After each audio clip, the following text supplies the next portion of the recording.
Good morning. It's so great to be here. I'm waiting for my slides to show up. Do I have to click it? Robbie.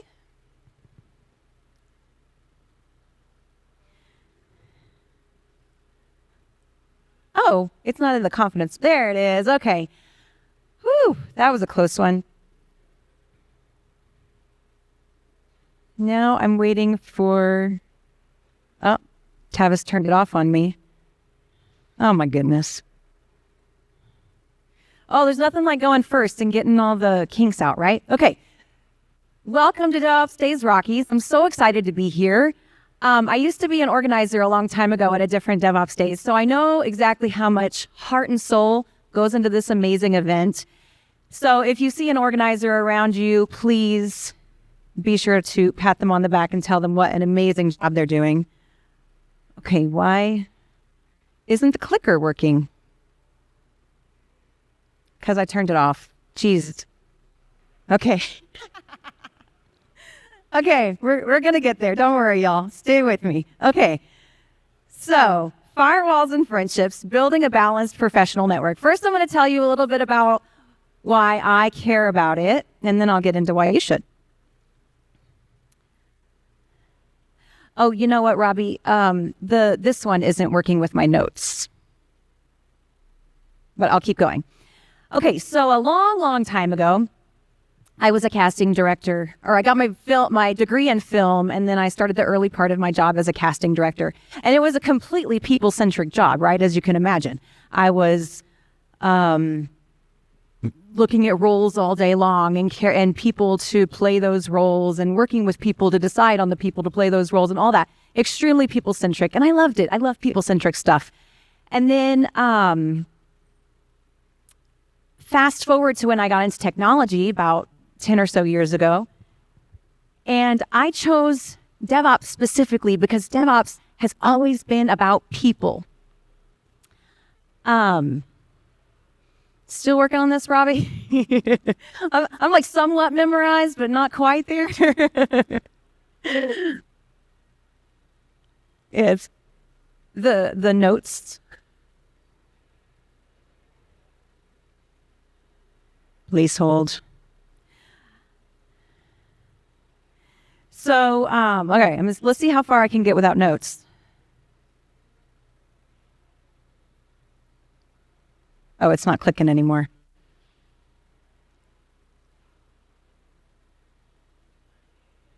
Okay. Also, it is on, but it's not clicking anymore. Oh man, I'm sorry, y'all.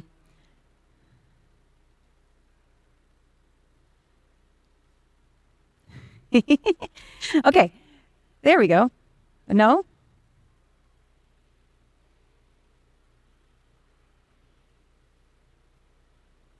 Oh, it is working again. Okay, yay, okay, woo! So I don't have my notes, but it's clicking, so that's good. Okay, so got my first job technology at an Azure consultancy called 10th Magnitude in Chicago. And I loved the people side of that job too, because it was a consultancy. So, you know, I got to work with customers all day long and figure out what their problems were and how we could solve those problems. And it was also a startup. And so I was like hire number 30 something. And so it was just a, very tight-knit community. I really loved the people centricity side of that job. And then after there, I went to HashiCorp, and that was a really people-centric job too, because I worked on the Terraform enterprise team. And no bias here, but that was the absolute best team at HashiCorp. Thank you so much, Robbie. It's working now. You're awesome. And then the team was just very tight-knit, very great culture. We knew each other's strengths and weaknesses. We knew where we needed help, where we could lend support, all of that. So another very people-centric job. I'm attracted to those. And then now I'm starting a startup with my husband, and we're building tooling to help engineers and others with the people side of their job. So that's completely people-centric, thinking about people problems all day long. And so also, though, with all of my jobs, I did get to immerse myself into some deep technical challenges as well. So like at the consultancy, writing all this super gnarly Terraform code for these handcrafted, artisanally baked legacy migrations in Azure. One of them was actually for this app that was used to do MRI laser surgeries, which I still have nightmares about.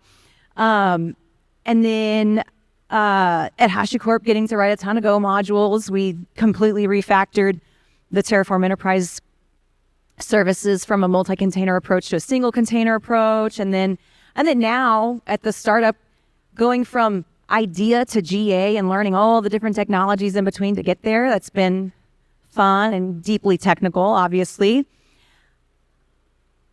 But it hasn't really been the technical challenges that have defined my career necessarily. It's really been the relationship challenges that have done that. So doing things like building trust and rapport with my clients to get them to believe me that, creating CI/CD pipelines and writing integration tests and all that fun stuff would actually help them in the long run. Those conversations were really defining. Or managing people at the consultancy when I had zero visibility into their day-to-day because we were on different clients, but getting them to create goals and a plan to achieve those goals, those conversations were really defining. And then now just working on open source stuff and meetup stuff, just out of a desire to, build community, which would eventually lead to opportunities in my career. Those conversations were very, very defining. All of these things were ways in which I was able to create the career that I wanted, a career that I thought was fun, a career that I felt like I had agency over. So maybe you're thinking, well, yeah, but I'm super duper technical, and my technical expertise is for sure going to take me all the way through my career. So I don't really need to think about all the people stuff. Well, I want to walk you through a few scenarios, see if you can see yourself in any of them. My hunch is that you probably will. So, okay, maybe you know this person, or maybe you are this person. Have you ever built a solution that you just really, really believe in? Maybe it's like an internal tool or something like that that's going to save hundreds of engineering hours, and you do everything right. You do all the documentation, the demos, the training sessions, everything. And then 6 months later, adoption is still minimal, and you're wondering, what happened? I did everything right. The solution is perfect. Are they just I'm not going to say anything negative, but what's happening? What's going on? It's not the quality of your solution. That's great. It's something else, and you just can't put your finger on it. Or maybe you're the fixer. So the fixer in this example is a staff engineer. This person can solve any technical problem, no worries. And so they handcraft this snowflake release of their product, right? For their customers, for their biggest customer, because that's what you do whenever they ask for it. And then they discover a bug, and it's this really nasty bug. So this staff engineer, the fixer, he swoops in, spends 2 weeks heads down fixing it. And he does it. And he saved the relationship with the customer. He might have even saved the company because that was the biggest customer. And so he's thinking, they need me. This is amazing. And so he goes and applies for the principal engineer role. And then he gets passed on, and he can't really figure out why, because he thought he was so integral. He thought that they needed him so much, but something else was up. Or maybe you know the anchor.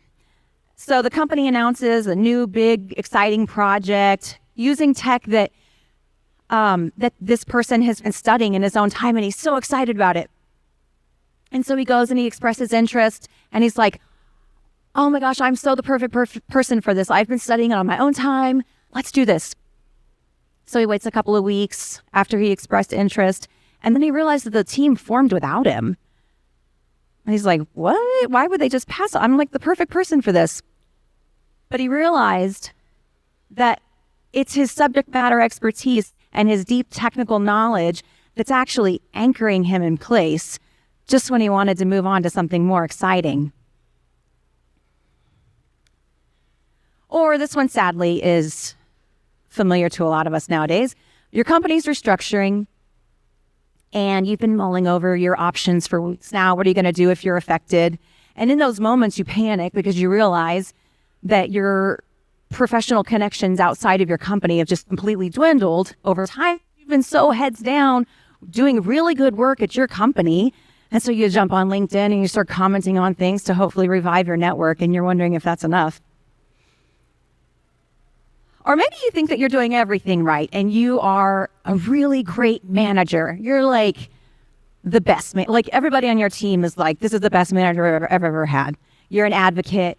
You remove blockers left and right. You champion their work. Your empathy for your team is vast.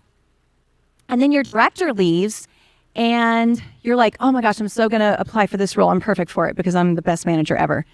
And then you get feedback that they don't see you as a manager of managers. And you're like, but I'm the best manager. How could this be? Or, oh no, that's it. So in each of these scenarios, I'm sure you can see that technical skills were not the limiting factor. Relationship skills were. So when AI can write your configs, and do as much as it can nowadays, what makes you invaluable is your ability to influence and collaborate and navigate complex human systems. But the good news is that we can apply systems networking concepts to our professional networks. And we're DevOps people, and we love systems, and so we're going to try to figure out how to do that this morning. Okay, so in our systems, we would define and segment, firewall and automate, monitor and adjust. And so we're going to figure out how to do that. But our challenge is, as technical professionals, we're trained to be very intentional about our systems networking. Very. But then kind of accidental when it comes to our professional networking, where we invest time only in the relationships that kind of happen organically rather than strategically. And the relationships that could truly advance our goals might just remain underdeveloped or unnurtured. And this is for a lot of reasons. It could be, those people aren't in our daily path, or we're scared, or we don't have access to them. But a lot of times, I think that maybe instinctively we might feel like we're using people if we try to think in those terms. And nobody wants that. It feels gross. And nobody wants to use people. And I know a lot of engineers are very wholehearted people, and that just feels really crappy. And so, don't hear that in this talk. That is not what I'm talking about. I'm talking about building relationships of mutual support and intentionality. And when you show mutual support and intentionality, it actually shows a lot of respect for somebody. And when you want to put your neck out on the line for somebody else, then, maybe they will as well. Maybe they won't, but it's information. And so we're just going to learn tools to do it the right way. All right, so just as we would design infrastructure with clear architecture goals and access patterns, we can bring that same intentionality to our professional connections by mapping where our goals and capabilities intersect with others' needs and opportunities. All right, so we know how to do this with systems networking.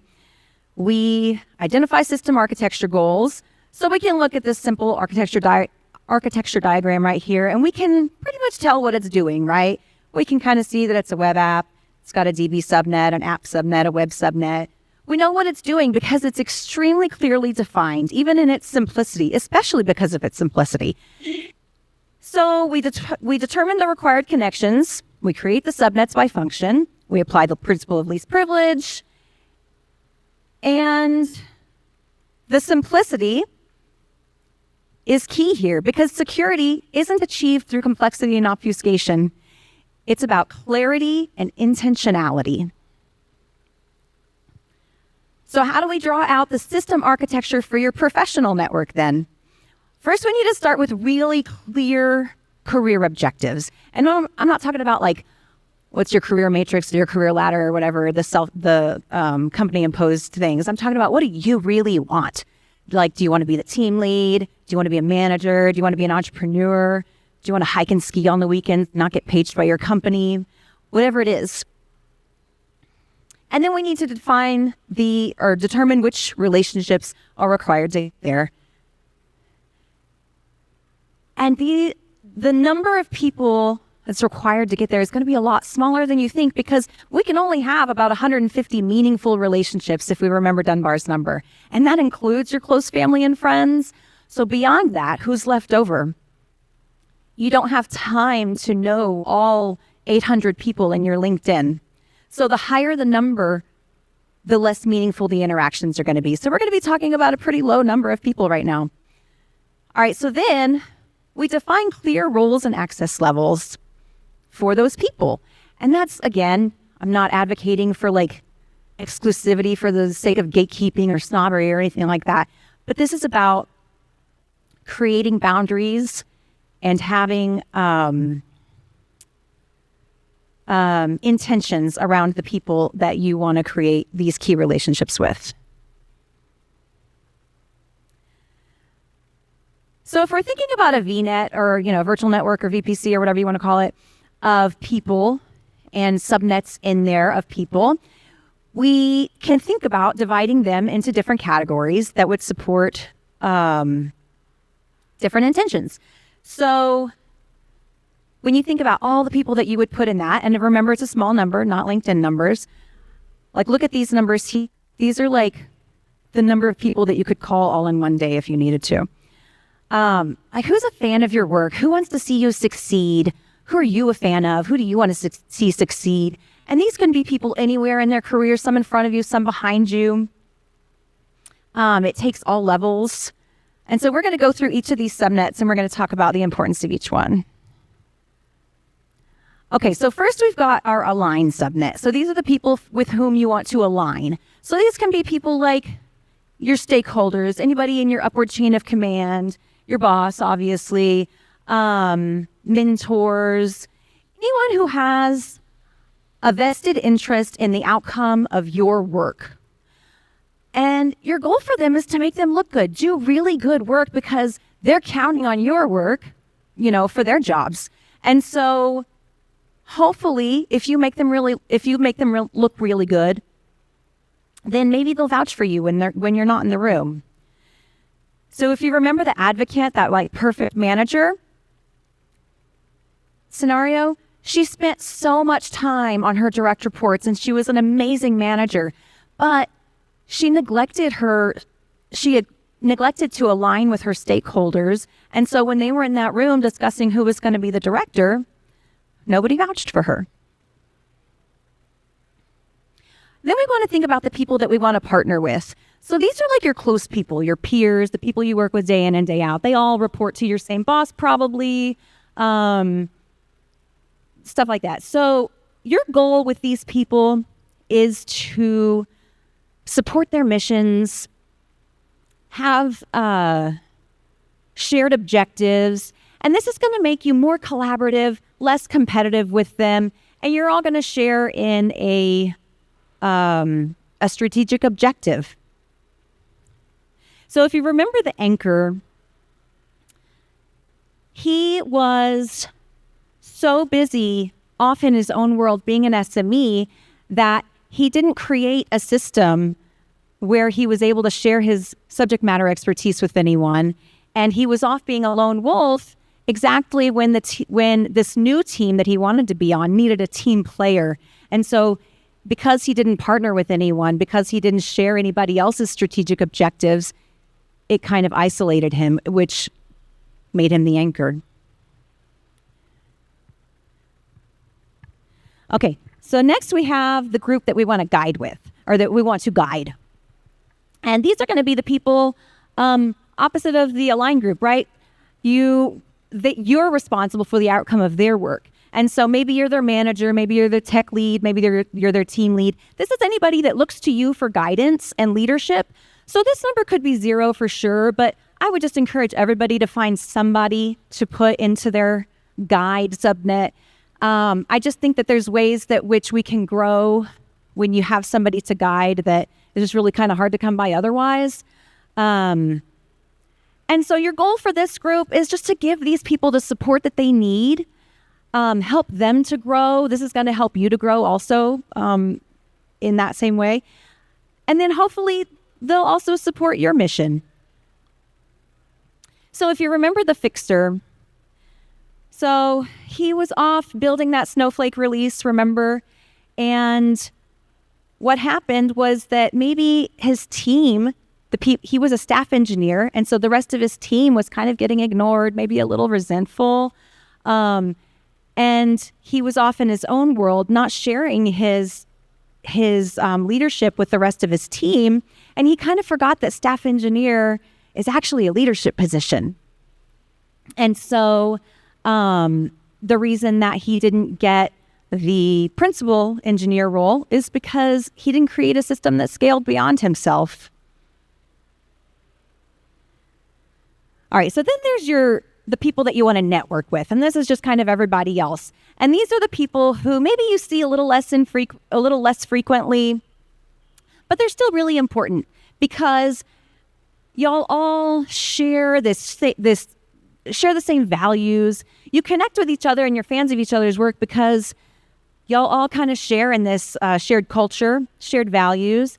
And your goal with them is just to kind of do what's right, be a good person, look for opportunities of mutual support. If you'll remember the builder who created that internal tool and couldn't get support, this person was likely not nurturing any relationships beyond his immediate team. And so he wasn't like contributing to these shared values and shared culture. And so whenever people saw that he was creating this tool, they're like, oh, cool. But they weren't like saying, oh yeah, that's so-and-so. And we share, thinking about this, we share this value. And I bet you that tool is an expression of those values. And so anyway, he didn't get a lot of support for that tool because, he didn't have anybody he was out there networking with. All right, so I hope that these scenarios help point out how each of the subnets is important for different and distinct reasons. So now that we've identified the people that we want to create an intention for, we've identified our VNet with our subnets in it, how are we going to push ourselves to do anything about it, right? Our challenge is that without proper boundaries and automation, we fall into two bad patterns. And the first is the boundary deficit, where we just struggle with saying no. And we know these people, I've been these people. This is the manager who's got endless 15-minute meetings all day long and is working nights and weekends just to catch up.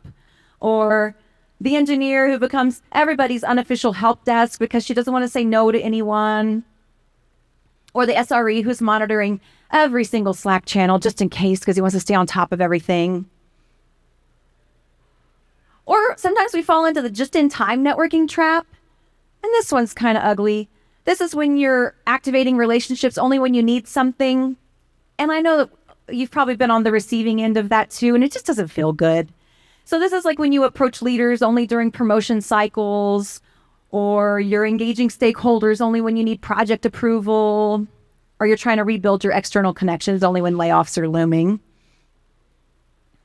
And the result is just that we get so spread thin on all of this unfocused maintenance, lacking the bandwidth for really strategic connections.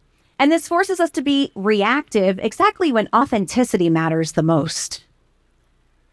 So just as you create firewall rules and CI/CD pipelines to maintain a protected system, set boundaries to protect your time and energy and create systematic check-ins to maintain relationship consistency. Because having a system is going to help you go from being reactive to proactive, which will ultimately give you more authenticity and more agency. All right, so in our systems networking, we know what to do. We need to set inbound, outbound rules, create CI/CD pipelines for consistent deployments, create automated checks and to maintain desired system state. And we do all this not only because it's super duper fun, but also to create predictability and safety. So in our professional networks, we want to establish interaction patterns based on relationship type with the goal of having mutual success. But for those interactions to even happen, we need to have boundaries around our time. when we look at this slide, we can see that there's a purpose for every single one of these apps. You know, they enable remote work, they help us keep up with people, all that stuff. But just beware of low fidelity communication. When we're constantly monitoring threads and slapping likes on things and commenting, we feel engaged. We feel like we just connected to that person, but we're just really missing deeper connections. So with those key contacts, could higher fidelity interactions better serve your goals and theirs? For example, a Slack huddle is way better than, slapping an emoji on something. A lunch meeting is even better than a Slack huddle.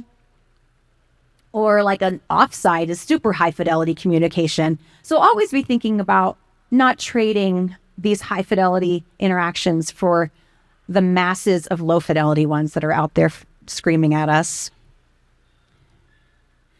All right, so in our systems networking, we do automated checks. In our professional networking, let's do regular check-ins with these key contacts. And I'm not talking about like ad hoc things, but let's think about recurrence here. When we define our networking code, it's very clear. You can see this Terraform example here of an Azure VNet. You've got your subnets in there. You've got your security group, and everything is perfectly defined. If it wasn't, it wouldn't even validate, right? Tests will fail, stuff will break. It has to be there all perfectly. And so you can think of your professional network kind of in the same way. If you look at this little relationship DSL, everybody's perfectly defined. They've got their, what kind of, what type of relationship is in there by subnet. You know what the intention is. It's clear. There's a meeting frequency, etc. And obviously you don't have to put it in a DSL like this, but could be a spreadsheet, could be calendar recurrences, whatever it is. Just have a system of something that you think you'll actually do, something that makes the right thing to do, the easy thing to do. And automation is your best friend here. So just put things on autopilot. So for example, when I was starting my startup, I needed a couple of mentors because, it was new to me. And I was kind of nervous about asking them. And so I just said, I got up the courage to ask them to be my mentors. They said yes. I said, great, I'm going to put it on autopilot. So I just put a meeting on recurrence every quarter that we were going to meet with them. Or another, good Colorado example is I have a hiking spreadsheet. So I put in the beginning of the year, I put all my hikes on a Saturday for every Saturday in a spreadsheet. And I give it to some of my key contacts and I say, put your name in there if you're going to come. So it's on recurrence. I'm going to see these people every Saturday. But the point is, think recurrence, get the planning out of your head so that it can just be on autopilot. Because a goal without a plan is just a wish. Intentionality is the absolute key to realizing your goals. Okay, so we defined the people, we created our system. How do we stick to it? So how do we nurture it also so that it stays healthy? Just as you track system health and watch for anomalies, track relationship health and watch for connection imbalances. All right, so we know how to do this with our systems networking. We're going to track system health metrics. We're going to monitor for security threats. We're going to analyze performance patterns. Because a good monitoring system is going to ensure that your policies actually work. It's going to have real-time alerts. It's going to help you to respond and detect threats. So how, though, do we do that with our professional networking? Well, I think that with your key contacts, this is pretty simple.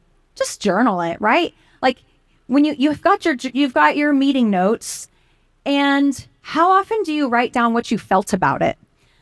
I think that that's actually a really important key component.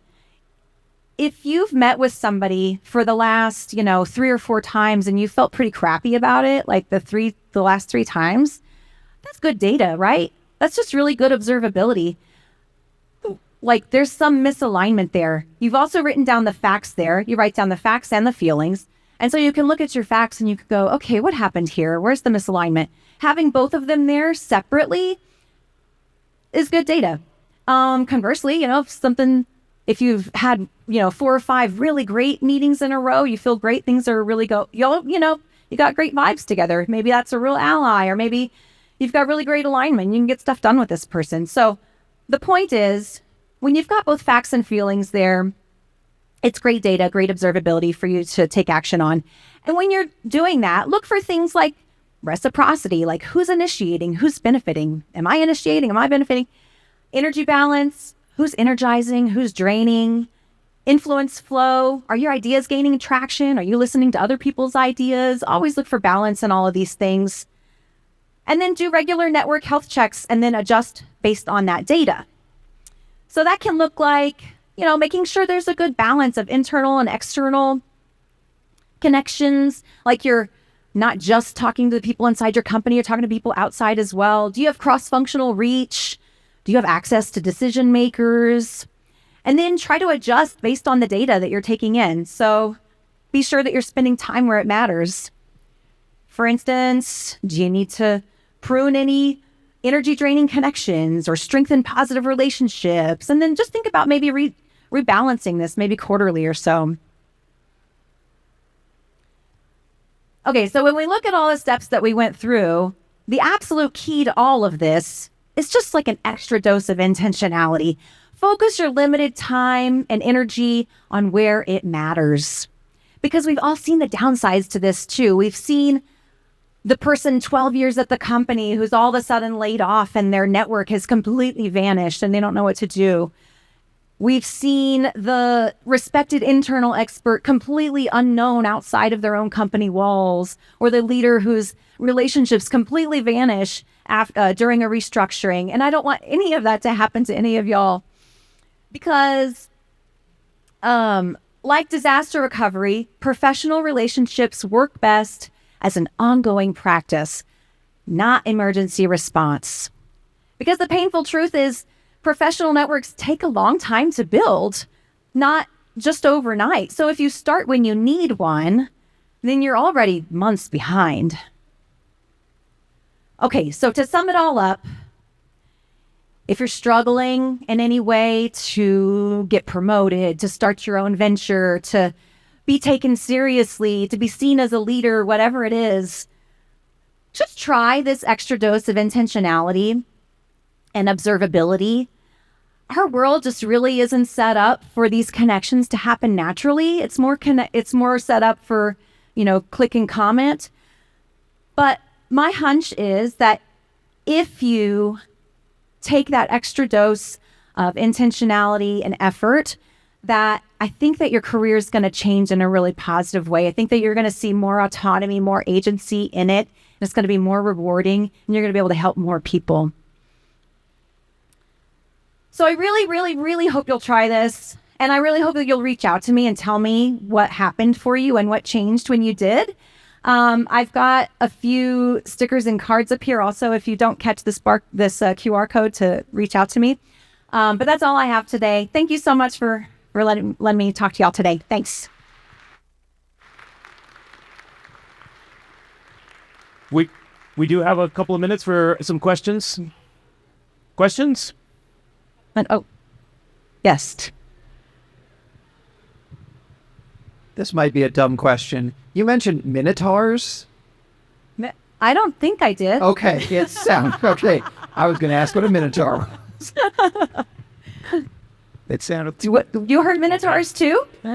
Mentors, not minotaurs? Mentors. All right. Any other questions? For the record, mentors, not minotaurs. That would have been a fun one as well, though. You mentioned external networking. Do you have any tips on how to keep that up when you're currently happy at your company and working within your company? Yeah, it's hard. Well, first, it depends on if you've already got like a fair amount of people outside of your company that you connect with. Just nurture those relationships, by doing the things that we talked about, creating meetings, going on hikes, doing whatever, whatever y'all connect with. But if you're building it, then doing things like meetups and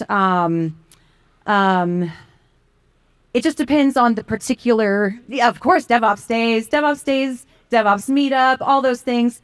And then finding the people, again, it's not a numbers game. You're not trying to just put 500 people in your LinkedIn. It's about who do you connect with and whose goals align with yours. And then finding those people and really thinking about how to be intentional with them, you know?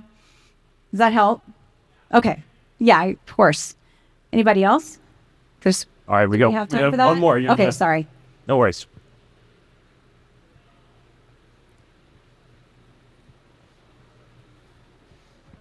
Good talks. Yeah. Excuse me. In the context of the fixer, you were saying like they're not developing the other people around them. They're not spreading their knowledge. Like, how do you begin to think about that sorts of concepts? Like, what are, it's going to depend on the team and the content, of course, but how do you find the things that you're not aware of in that space? That's a really tough one because it's such an organizational challenge, I think. I don't feel like enough organizations, like it's always on the career matrix that leadership skills need to be there to move up to staff and principal and all of that, but it's not really in practice. I feel like some people get to those roles without having to have built those leadership skills along the way.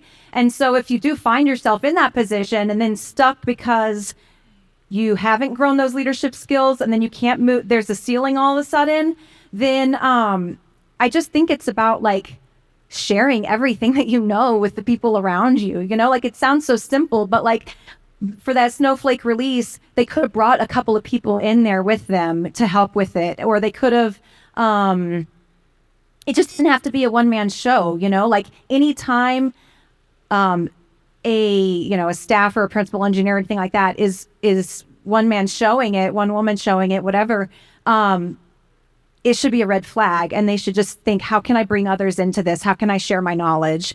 Does that help a little bit? Yeah, I know it's such a long conversation, honestly, because I feel like it's a huge engineering problem, honestly. And sorry. That also sounds like a great topic for an open I space know, later, I know. Make sure to do it. All right. Yeah. Give it up for Thank Andy. y'all so much.